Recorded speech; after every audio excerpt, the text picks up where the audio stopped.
মানুষের সুন্দর চেহারা হলে যেমন সে হয় নায়ক বা নায়িকা, একজন মানুষের সুন্দর কণ্ঠ হলে যেমন সে হয় গায়ক বা গায়িকা, একজন ছাত্র বা ছাত্রীর ভালো মেধা হলে, ভালো হাতের লেখা হলে সে যেমন ক্লাসের প্রথম স্থান অধিকার করে বা ভালো রেজাল্ট করে।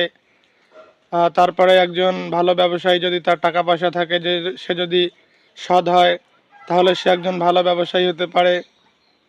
ঠিক তেমনিভাবে আরও আমরা উদাহরণ দিতে পারি যে ধরেন যে একজন ভালো ড্রাইভার যদি সে হয়, ভালোভাবে গাড়ি চালনা করতে পারে, সে ভালো ড্রাইভার। ঠিক তেমনিভাবে একজন মানুষের ভালো হওয়ার জন্য একটা ভালো মনের দরকার।